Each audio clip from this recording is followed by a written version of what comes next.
அதிமுகவின் முன்னாள் அமைச்சரும் ஓ பன்னீர்செல்வம் அவர்களின் உடன்பிறவா அண்ணனும் தற்பொழுது மரணம் அடைந்திருப்பது அதிமுகவின் வட்டாரங்களில் மிகப்பெரிய ஒரு அதிர்ச்சியை ஏற்படுத்தியிருக்கிறது. முன்னாள் முதல்வர் காமராஜரால் ஈர்க்கப்பட்டு அரசியலில் வந்த துரை ராமசாமி 10 ஆண்டு காலம் வெள்ளக்கோயில் ஊராட்சி மன்ற தலைவராகவும் 5 முறை சட்டமன்ற உறுப்பினராகவும் இருந்துள்ளார். தமிழகத்தின் காங்கிரஸ் பிளவுபட்ட பொழுது காமராஜரின் NCOவில் சேர்ந்தார். பின்னர் காமராஜரின் திடீர் மறைவிற்கு பிறகு மூப்பனாருடன் சேர்ந்து கட்சியை இந்திரா காங்கிரசுடன் இணைத்துக் கொண்டார்.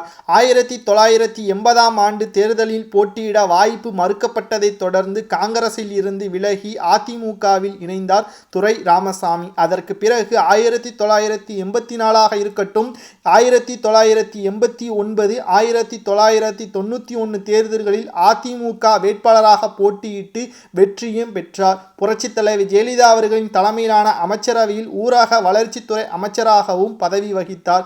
தர்ம யுத்தத்தின் பொழுது ஓ பன்னீர்செல்வம் அவர்களுக்கு ஆதரவாக களத்தில் நின்றவர். தற்பொழுது வயதின் மூப்பின் காரணமாக அரசியலிலிருந்து ஒதுங்கியிருந்த அவ்வப்போது ஓ பன்னீர்செல்வத்திற்கு ஆதரவாக குரல்களையும் எழுப்பி வந்தார். இந்த நிலையில்தான் இன்று காலை அதிகாலையில் வயது மூப்பின் காரணமாக உயிரிழந்ததாக அவரது உறவினர்கள் வெளியிட்ட தகவலால் தற்பொழுது உடனடியாக அவரது வீட்டிற்கு சென்று முதல் மரியாதையும் செலுத்தியிருந்தார் ஓ பன்னீர்செல்வம் அவர்கள்.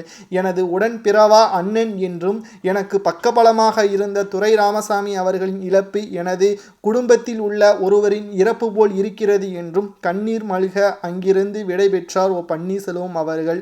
ஆனால் ஓ பன்னீர்செல்வம் அவர்கள் சென்று பார்த்தாரே தவிர எடப்பாடி பழனிசாமி அவர்கள் அதிமுகவின் முன்னாள் அமைச்சர் என்ற முறையில் இதுவரை பார்க்கவில்லை. 5 முறை சட்டமன்ற உறுப்பினராக பதவி வகித்த நிலையிலும் அதிமுகவின் அடிப்படை உறுப்பினர் என்ற முறையிலும் தற்பொழுது வரை எடப்பாடி பழனிசாமி அவர்கள் பார்க்காதது அதிமுகவின் தொண்டர்களுக்கிடையே அதிர்ச்சியை ஏற்படுத்தி இருக்கிறது.